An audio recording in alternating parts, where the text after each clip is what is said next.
capítulo 17, nós vamos meditar em todo o capítulo.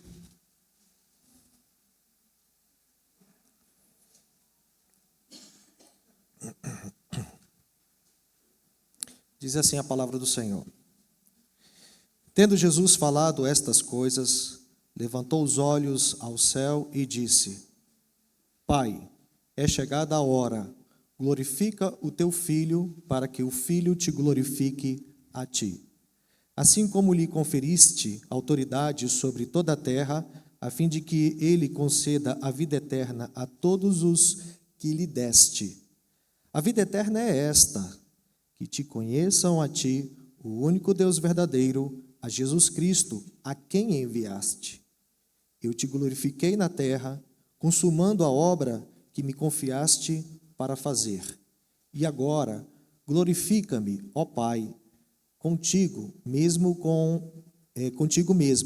com a glória que eu tiver junto de ti, antes que houvesse mundo. Manifestei o teu nome aos homens que me deste do mundo. Eram teus, tu nos confiaste, e eles têm guardado a tua palavra. Agora eles reconhecem que todas as coisas que me tens dado provêm de ti, porque eu lhes tenho transmitido as palavras que me deste. A eles receberam, e verdadeiramente conheceram que saí de ti, e creram que tu me enviaste. É por eles que eu rogo. Não rogo pelo mundo, mas por aqueles que me deste, porque são teus. Ora, todas as minhas coisas são tuas, as tuas coisas são minhas, e neles eu sou glorificado. Já não estou no mundo, mas eles continuam no mundo, ao passo que eu vou para junto de ti. Pai Santo, guarda-os em teu nome, que me deste, para que eles sejam um, assim como nós. Quando eu estava com eles, guardava-os no teu nome, porque me deste, e protegi-os, e nenhum deles se perdeu, exceto o filho da perdição, para que se cumprisse a Escritura. Mas agora eu vou para junto de ti, e isto falo no mundo, para que eles tenham o meu gozo completo em si mesmos. Eu lhes tenho dado a tua palavra, e o mundo os odiou, porque eles não são do mundo, como também eu não sou. Não peço que os tires do mundo, e sim que os guardes do mal. Eles não são do mundo, como também eu não sou. Santifica-os na verdade. A tua palavra é a verdade. Assim como tu me enviaste ao mundo, também eu os enviei ao mundo. E a favor deles eu me santifico a mim mesmo, para que eles também sejam santificados na verdade. Não rogo somente por estes, mas também por aqueles que vierem a crer em mim, por intermédio da sua palavra, a fim de que todos sejam um, e como és tu, ó Pai, em mim e eu em ti, também sejam eles em nós, para que o mundo creia que tu me enviaste. Eu lhes tenho transmitido a glória que me tens dado, para que sejam um como nós o somos. Eu neles e tu em mim, a fim de que sejam aperfeiçoados na unidade, para que o mundo conheça que tu me enviaste e os amaste, como também amaste a mim. Pai, a minha vontade é que, onde eu estou, estejam também comigo os que me deste, para que vejam a minha glória que me conferiste, porque me amaste antes da fundação do mundo. Pai justo, o mundo não te conheceu, eu, porém, te conheci, e também estes compreenderam que tu me enviaste. Eu lhes fiz conhecer o teu nome, e ainda o farei conhecer, a fim de que o amor com que me amaste esteja neles e eu neles esteja. Amém. Vamos orar? Senhor Jesus, humildemente nós abrimos a tua palavra, acabamos de lê-la, Suplicamos que o Teu Santo Espírito, Senhor, neste momento da exposição da Tua Palavra, que o Senhor nos conduza numa compreensão clara a respeito, Senhor, desse momento tão precioso que é o momento da oração. Nós pedimos, Senhor, que o Senhor venha a nos conduzir neste momento de culto, para que tenhamos, Senhor, o entendimento correto a respeito da oração. Perdoa, Senhor, os nossos pecados, assim nós suplicamos no precioso nome de Jesus. Amém.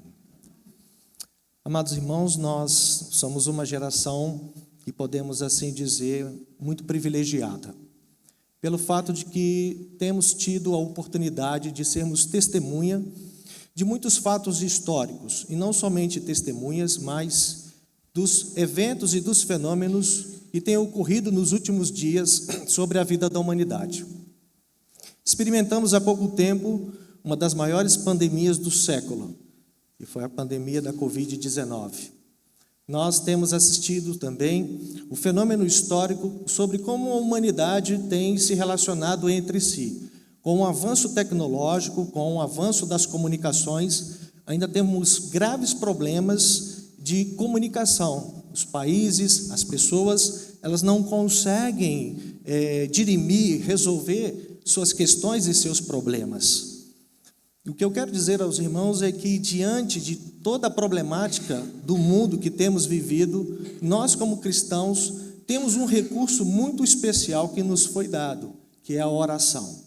A oração como meio de graça. A oração como um diálogo, uma conversa com o Senhor. Sabemos todos que nós temos os nossos compromissos durante a semana. O trabalho, a criação com as crianças, a escola. Nós temos muitos compromissos, mas não devemos perder, de fato, o compromisso na comunhão com o Senhor. De nos colocarmos diante do Senhor e abrirmos o nosso coração na sua presença e sermos sinceros com Deus. Um texto que nós acabamos de ler mostra um momento que Jesus, ele se coloca como sacerdote, ele se coloca como alguém que vai ser oferecido para ser sacrificado por nós e por aqueles homens que viveram naquela época, os seus discípulos. Jesus está orando, Jesus está num cenáculo, num ambiente fechado, ele chama os seus discípulos, e naquele momento em que os discípulos estão experimentando o pavor, eles estão experimentando o momento da perseguição, da morte, o momento em que Jesus, então, chama os seus discípulos e intercede e ora por eles.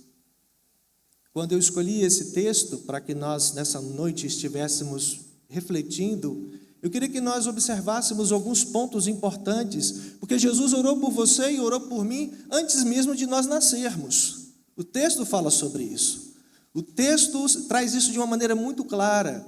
E é lógico que o objetivo de Jesus era trazer conforto, era trazer consolo no momento de sofrimento. Claro que nós somos humanos, pecadores. Quando nós ouvimos uma notícia ruim e triste, nós logo, a nossa face se decai. Nós logo ficamos preocupados. Nós, como seres frágeis que somos, nós ficamos até angustiados. Mas quando Jesus intercede pelos discípulos, e Ele intercede por nós, Ele mostra quais são os verdadeiros motivos que devemos ter para passarmos pelas adversidades da vida. É esse que é o objetivo do texto. O objetivo do texto é quando Deus ora por nós. Deus orou por você, meu irmão. Deus orou por mim. E algo que é muito chocante é que Deus orou por nós, até mesmo quando nós éramos ímpios. Deus tinha intercedido por nós. Deus tinha intercedido por você. Deus tinha intercedido por mim, até mesmo quando nós andávamos em densas trevas. Até mesmo quando nós andávamos em desobediência. Mas Ele teve compaixão e misericórdia de cada um de nós. Um teólogo alemão, como eu não sou muito bom de alemão, ele vai dizer que a oração sacerdotal, ela é pelo fato de que Jesus, ele ora como um sacerdote, mas ele também ora como aquele que vai se oferecer por cada um de nós. há algo muito importante que precisamos observarmos, irmãos. Porque o nosso pecado, a nossa condição como pecadores, exigia a morte de alguém que não tivesse pecado. Foi por isso que Jesus veio ao mundo. Foi por isso que o Senhor constituiu o seu ministério. Mas vamos levar os nossos olhos ao texto e vejamos o que o texto bíblico pode nos orientar ao coração. Veja que o texto fala sobre Jesus orando, intercedendo por nós e pelos seus discípulos. E ele tem um diálogo com o Deus Pai. Veja, tendo Jesus falado estas coisas, levantou os olhos ao céu e disse: Pai, é chegada a hora, glorifica o teu Filho, para que o Filho te glorifique a ti. Nesse momento da oração, Jesus ele está intercedendo de maneira em que os discípulos estão ouvindo, e ele precisa passar pela morte, ressurreição e a glorificação.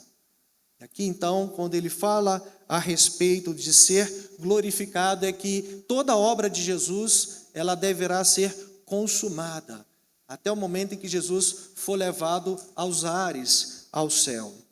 Assim como lhe conferiste autoridade sobre toda a carne, a fim de que ele conceda a vida eterna a todos os que lhe deste.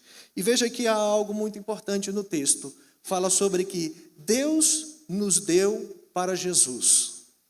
Vocês perceberam isso no texto? Deus Pai nos deu na eternidade para Jesus redimir os nossos pecados. Porque esse era o processo. Porque essa era a forma para que nós pudéssemos nos chamarmos uns aos outros de irmãos e filhos de Deus.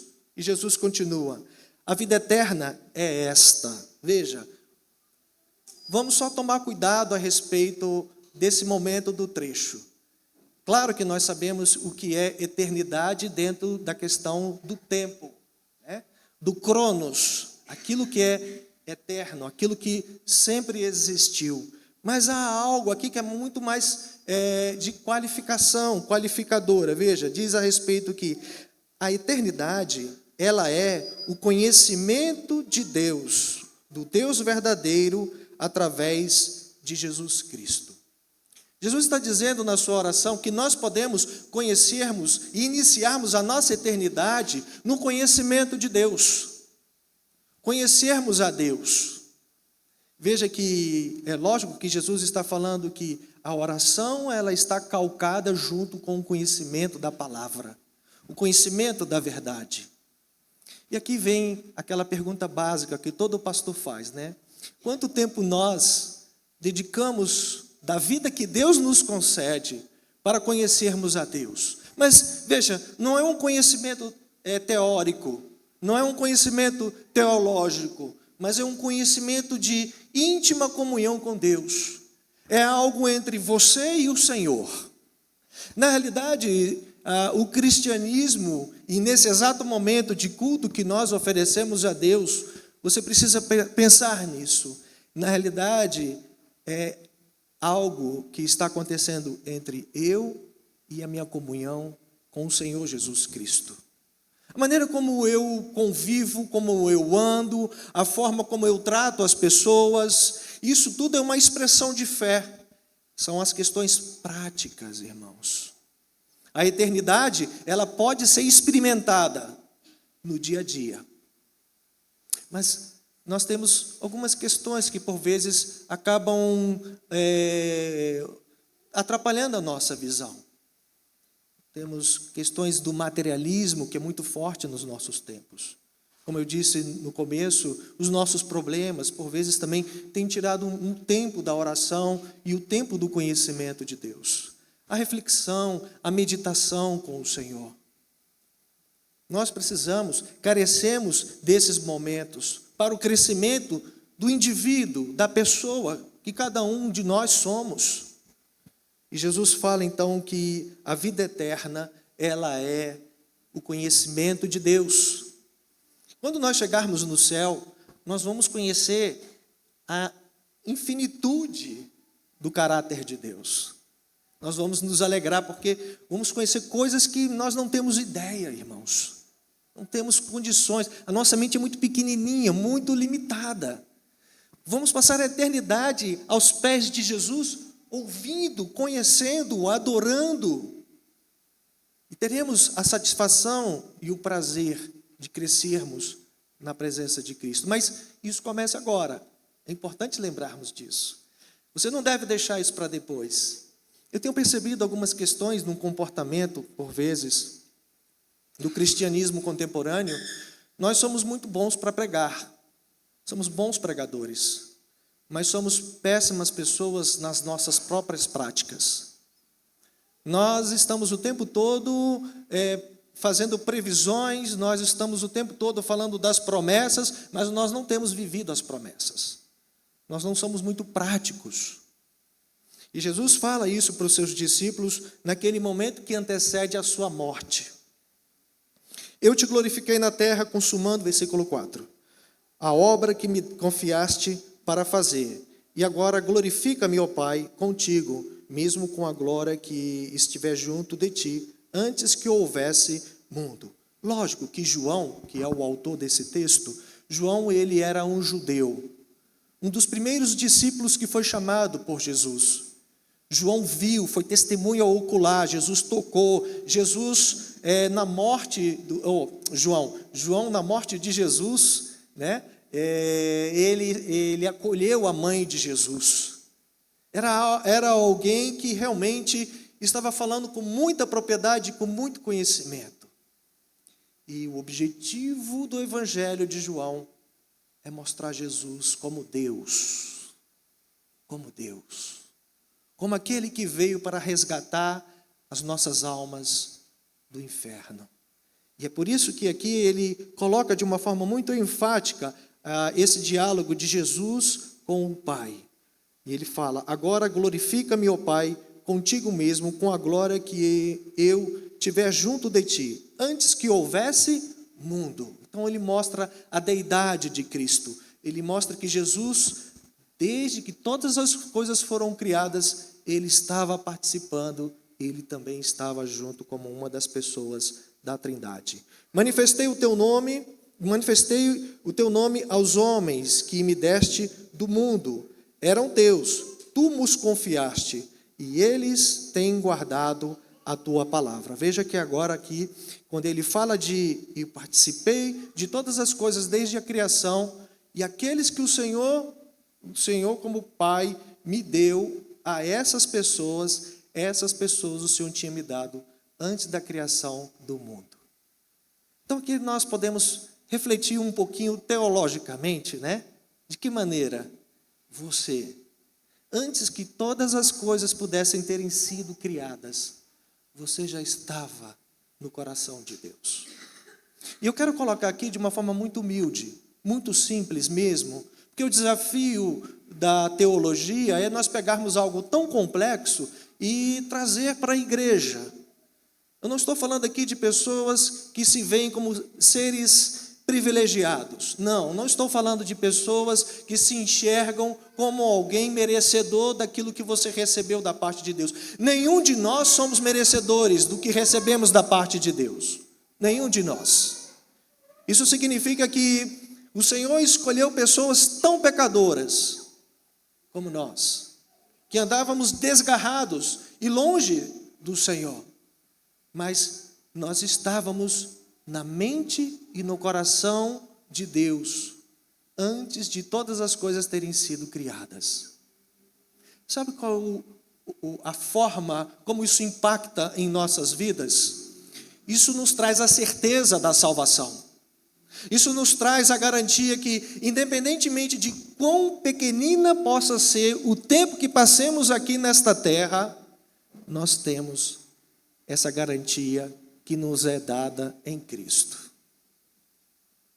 Nós olhamos, por vezes, relatos, por exemplo, de pessoas tão jovens e tão capazes, e que passaram neste mundo, nesta vida, 25 anos, 15 anos, 10 anos. Não passaram o tempo que nós passamos, como temos passado. Mas e se fosse conosco, quando recebêssemos assim uma notícia em que o nosso tempo estaria muito curto, qual seria a nossa reação? A nossa reação seria, lógico, de tristeza, mas, ao mesmo tempo, de alegria. Porque você estava no coração de Deus. Deus orou por você. Deus estava intercedendo por você. É por isso que nós não temos o medo da morte. É por isso que o texto, quando Jesus vai orando pelos seus discípulos, ele fala assim: eu não peço para que os tires do mundo, mas que os livre do mal. Infelizmente, a tradução não era para ser livre do mal, era para ser livre do inimigo, de Satanás. Na realidade, a tradução era para que fosse dessa forma. Veja, isso significa que você e eu viemos a essa existência com um objetivo, com uma missão, com uma vocação, de ser testemunha do reino de Deus, da graça de Deus. E quando eu falo testemunha, isso significa que nós vivemos o Evangelho. Nós vivemos o Evangelho na carne, nós sentimos o Evangelho. Não é um discurso proselitista religioso, mas é o testemunho daquilo que cremos. E Jesus continua na sua intercessão por nós e pelos seus discípulos. Verso 9: é por eles que eu rogo, não rogo pelo mundo, mas por aqueles que me deste, porque são teus. Então, irmãos, você é do Senhor, nós somos do Senhor. Isso significa que nós devemos nos alegrarmos com Deus, nos alegrarmos com o Senhor. Veja, o primeiro ponto que nós olhamos, estávamos no coração de Deus. E Deus está, então, intercedendo por nossas vidas. Verso 10: ora, todas as minhas coisas são tuas, e as tuas coisas são minhas, e neles eu sou glorificado. Já não estou no mundo, mas eles continuam no mundo, ao passo que eu vou para junto de ti. E veja agora o que Jesus fala: Pai Santo, guarda-os em teu nome, que me deste, para que eles sejam um, assim como nós. Na intercessão, na oração de Jesus por nós e pelos seus discípulos, Jesus pede, então, para que nós fôssemos guardados do mundo, mas que nós não saíssemos do mundo. E ele fala também para que nós, enquanto estivermos aqui, fôssemos como Jesus é com o Espírito Santo e com Deus Pai. Um só. A igreja, ela tem essa marca. Nós temos a marca da unidade. Como nós podemos olhar essa nossa unidade como igreja? De que maneira nós estamos unidos dentro da igreja? É só nós olharmos para a Trindade. Se a nossa união, ela não for santa, se a nossa união não for igual à união de Cristo com o Espírito Santo e com Deus Pai, a nossa união, ela está errada. Nós sabemos que a sociedade, ela está formada, constituída de várias uniões. Há as uniões, por exemplo, das sociedades empresariais. Nós estamos unidos, por vezes, no nosso trabalho, com colegas há muitos anos. Mas a unidade, a união que Jesus está dizendo é: eu oro por vocês, de tal maneira que vocês não podem sair do mundo porque vocês têm uma missão. E a missão que vocês têm em Cristo exigirá de vocês verdade e unidade. Exigirá de cada um de nós verdade, unidade e santificação. Olhando para a nossa fé, para a nossa caminhada, para a nossa convivência dentro da nossa igreja aqui, como nós temos caminhado durante muitos anos, né? Os irmãos que estão aqui há muitos anos. Como eu estou unido com a minha igreja, com os meus irmãos? Eu falo com uns, mas não falo com outros. Eu tenho questões de ressentimentos e problemas com uns. Nunca tive a capacidade de perdoar. A nossa missionária e teóloga Eduarda falou sobre isso hoje, né? E ela colocou lá um texto no nosso grupo da igreja, fantástico, Eduardo ali. Depois os irmãos que têm acesso ao texto, deem uma olhada, né? E foi realmente muito importante, irmãos. Ali há uma relação de pecados, né? Que são colocadas, e uma das coisas que eu fiquei impressionado foi justamente sobre a maneira como nós, por vezes, somos incapazes de perdoar pessoas dentro da própria família, dentro da própria igreja. Como nós podemos falar de união se nós, às vezes, agimos como mundanos, como ímpios, como aqueles que desconhecem que nós fomos alcançados antes da criação do mundo? Jesus intercede pelos seus discípulos, porque ele sabe que ele será imolado, ele será sacrificado na cruz. Ele ora pelos discípulos, mas os discípulos precisam continuar a pregar o evangelho. Então, no verso 12 diz: quando eu estava com eles, guardava-os no teu nome, que me deste, e protegi-os, e nenhum deles se perdeu. Aqui é uma maneira carinhosa na oração de Jesus. Jesus, o bom pastor. Jesus, aquele que cuida, aquele que ama, a ponto de morrer por cada um de nós. O bom pastor, aquele que conduz as nossas vidas espirituais, aquele que conduz as nossas vidas. E aqui ele se mostra agora como o bom pastor, aquele que guardava os seus amados em nome do Pai. Então ele protegeu aqueles amados discípulos. Verso 12: e nenhum deles se perdeu, exceto o filho da perdição, para que se cumprisse a Escritura. Mas agora eu vou para junto de ti, e isto falo no mundo, para que eles tenham o meu gozo completo em si mesmo. Mas eu tenho dado a tua palavra.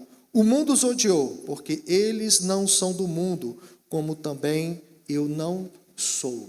Então, uma das características daqueles a quem Jesus estava intercedendo, que somos nós e os discípulos. Lembre-se, irmãos, é importante nós, fazermos um reajuste da nossa rota da caminhada cristã. Nós não somos do mundo. Não somos, irmãos. Nós não somos deste mundo. Podemos, por vezes, estarmos, às vezes, até com as mesmas preocupações do mundo, mas não somos deste mundo. Por isso que quando os problemas eles se abatem sobre nós, nós temos uma outra maneira de reagir. Porque o que há em nós é a esperança que foi garantida por Cristo. É isso. Não peço que os tire do mundo, e sim que os guarde do mal ou do maligno. A tradução correta, né? Eles não são do mundo, como também eu não sou. E aqui um ponto muito importante. Santifica-os na verdade. A tua palavra é a verdade. Veja, Jesus está partindo e ele vai dizer que nós precisamos termos uma vida de santificação, mas o único meio de santificarmos a nossa vida é através do conhecimento da verdade. Não é possível você se santificar sem a verdade. Jesus, na oração, ele coloca isso de uma forma muito explícita. Por vezes nós temos condutas e posturas religiosas. Não estamos tratando o coração como deve ser. Não temos recorrido à verdade. Não trazemos a verdade como uma luz, para que possa realmente mostrar quem verdadeiramente nós somos como pecadores. E aqui Jesus fala que só é possível a santificação através da verdade. A verdade que nós conhecemos é a verdade da palavra, é a verdade das Escrituras. Assim como tu me enviaste ao mundo, também eu os enviei ao mundo. E aqui vem algo muito importante. Nós fomos chamados para sermos enviados a testemunharmos e a anunciar essa graça, o amor, essa palavra especial. Nós fomos chamados para darmos as nossas vidas em prol do Evangelho. Você foi chamado para isso, meu irmão. Morrer por Cristo. Pense nisso. Você foi chamado para saber que Jesus orou por você e que você tem a sua salvação antes de todas as coisas terem sido criadas. E agora você tem a alegria de ser testemunha da graça de Deus. E no chamado de Cristo você vai, como enviado da graça, falar a respeito desse amor, a ponto de entregar a sua vida. Eu, nesse momento da mensagem, queria lembrar aos irmãos que nos anos 80 era muito comum ouvirmos isso, né? Nos anos 90, nos anos 2000, isso sumiu das pregações. E eu cheguei até a ouvir alguns comentários: mas Jesus já morreu por mim, por que eu vou morrer também? Já cheguei ao ponto de ouvir isso, irmãos. Eu acho que nós estamos enferrujados. Precisamos voltar ao Evangelho. Precisamos obedecer à vontade de Deus. O Senhor tem nos mandado para lugares hostis, a tratarmos com pessoas hostis e rudes. Mas Jesus orou por você e orou por mim para que nós estivéssemos justamente nesses lugares. Eu não gosto, eu não quero, tenho preconceito, sou racista. Irmão, coloque-se diante da verdade de Deus para que você possa se santificar, para que você possa fazer a vontade de Deus. A Bíblia está cheia de profetas e homens que foram mensageiros, homens tão imperfeitos como Jonas, que o livro nem termina, não tem nem fim. Pense num profeta complicado. Ele odiava aquelas pessoas e Deus tinha mandado para ele ir lá para aquele lugarzinho. Um ódio profundo. Mas, meu irmão, descanse no Senhor, porque o Senhor orou por você. Deus orou por mim. Devemos ter o temor do Senhor. Jesus fala, então, que nós fomos enviados para este mundo, não para fugirmos, nem para sermos hipócritas religiosos, nos enclausurarmos em mosteiros. Também os enviei ao mundo, mas estamos protegidos pelo Espírito Santo, protegidos pelo Senhor. E a favor deles eu me santifico a mim mesmo, para que eles também sejam santificados na verdade. Olha de novo a verdade, santificação e verdade. Não rogo somente por estes, mas também por aqueles que vierem a crer em mim, por intermédio da sua palavra. E aqui a gente entra, né? Depois de 2000 anos, surgimos, aparecemos. E por causa da graça de Deus, esses discípulos que ficaram, eles pregaram, e outros anunciaram, até que a palavra chegou ao nosso coração, ao seu coração.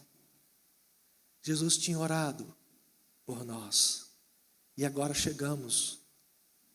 Se Jesus não vier daqui a alguns minutos, vamos continuar o legado, vamos continuar pregando, testemunhando, principalmente porque o nosso problema é de testemunho, irmãos.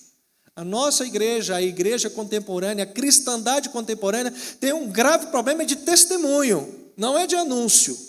Porque qualquer hora que você liga a televisão, tem um programa de televisão religioso lá, sendo anunciada a palavra de Deus.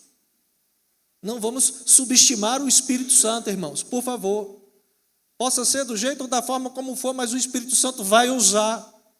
Porém, irmãos, o que temos carecido como cristãos dos nossos tempos é do bom testemunho, é de entendermos as riquezas do Evangelho, de entendermos as riquezas da verdade dessa oração que Jesus fez por nós, e nós não sermos capazes de darmos o testemunho fiel que precisamos dar. Verso 21, a fim de que todos sejam um. Olha, novamente a unidade. A fim de que todos sejam um, como és tu, ó Pai, em mim, e eu em ti, também sejam eles em nós. Comunhão com Cristo é comunhão com a Trindade, comunhão com a igreja. E é lógico, que se nós temos a verdade, se estamos orando, intercedendo, vamos rogar a Deus que Ele possa quebrantar os nossos corações, para que deixemos de sermos orgulhosos, arrogantes, prepotentes, a ponto de, por vezes, eu não falar com um irmão numa igreja, ou eu ter uma inimizade. E é nessa área, nesse campo que Deus precisa trabalhar em nossas vidas, em nossos corações. E veja que Jesus insiste em unidade com santificação, e ele se coloca no verso 21 como modelo de união. Se a igreja quer ser unida, nós não somos iguais, claro. Temos pensamentos diferentes, divergentes. Deus fez isso de propósito, sabia? Deus fez um que pensa de um jeito, outro que pensa de outra forma. É dessa forma que as coisas são. Deus constituiu, então, essa diversidade. Isso é proposital. Porém, é na diversidade que nós nos tornaremos muito mais ricos. Muito mais, teremos condições de crescermos espiritualmente. Eu lhes tenho transmitido a glória que me tens dado, para que sejam um como nós o somos. Eu neles e tu em mim, a fim de que sejam aperfeiçoados, olha aí, na unidade, na união, na comunhão.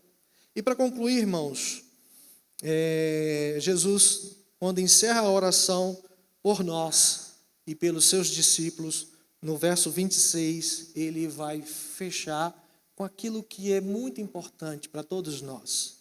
Eu lhes fiz conhecer o teu nome, e ainda o farei conhecer, a fim de que o amor com que me amaste esteja neles e eu neles esteja. Amém. Amor. Amor. O exercício do verdadeiro amor. O exercício do amor com a verdade, com a santificação, irmãos. Jesus orou por você. Jesus orou por mim. Gostaria muito que, por eu ser tão pequeno e tão pecador, e tão humano, que o Senhor pudesse nos trazer a dimensão da profundidade dessa oração. Queria pedir aos irmãos que durante a semana você pudesse ler e reler esse texto do capítulo 17, e o Espírito Santo lhe conduzirá com maior clareza e com muito mais profundidade pelos pontos que aqui eu abordei. Ele vai lhe mostrar aquilo que tanto você precisa. Se você está inseguro na fé, se você está fraco na fé, se você está frio na fé, se você tem se tornado uma pessoa mundana, por vezes você se tornou uma pessoa incrédula, você se tornou alguém muito religioso, mas você sabe que lá dentro de você, você é como aquela casca da cigarra que fica presa na árvore. Não tem nada ali dentro, somente aquela casca seca. O Senhor orou por nós e intercedeu por nós.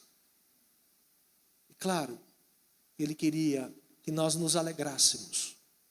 Quando os discípulos ouviram essa oração, eles saíram dali consolados. Eles sabiam o que ia acontecer com eles. Todos nós sabemos que todos foram assassinados, menos João, né, que estava ali, faleceu idoso na ilha de Pátimo, que é justamente a pessoa que escreveu esse evangelho. Mas eles estavam preparados, porque eles sabiam que eles deveriam gastar a vida deles, o tempo deles, os dias deles, para o Senhor, para a glória de Deus, irmãos. Porém, eu quero dizer aos irmãos, de forma prática, de forma prática. Que Deus esteja abrindo os nossos corações e os nossos entendimentos, e que possamos, trazer ao nosso coração, quando você estiver sem condições de orar, abra essa oração e ore a oração de Jesus. Ele orou por mim, Ele cuida de mim, Ele me salvou. E Ele quer que eu, mesmo sendo do jeito como eu sou, faça o meu papel, faça a minha missão, faça a minha função. Que Deus esteja me santificando com a sua verdade. Que Deus esteja me encorajando sobre a missão que eu tenho todos os dias a enfrentar, como aquele que tem que testemunhar a glória e a graça de Deus. Amém. Vamos orar? Senhor Jesus, nós te louvamos pela tua palavra. Te agradecemos porque ela é necessária em nossas almas, importante em nossas vidas. E suplicamos, Senhor, que o Senhor, o Santo Espírito de Deus, que ao abrirmos a tua palavra, sejamos, Senhor, esclarecidos por ela. Que o Senhor mostre-nos, Senhor, aquilo que é importante ser transformador na vida de cada irmão que ouviu essa palavra, essa mensagem, Senhor. Temos que consertar muitas coisas, pois será uma vida toda de conserto. Mas que a tua verdade traga luz para uma vida de santificação. Que possamos aproveitar, Senhor, esse meio especial de graça, que é a oração, que é o diálogo com o Senhor, Pai. Coloca no nosso coração o desejo de orarmos e que possamos, como igreja, um auxiliar o outro nesse exercício dessa prática tão preciosa e tão necessária em nossas vidas. Suplicamos no teu santo nome, no nome de Jesus. Amém.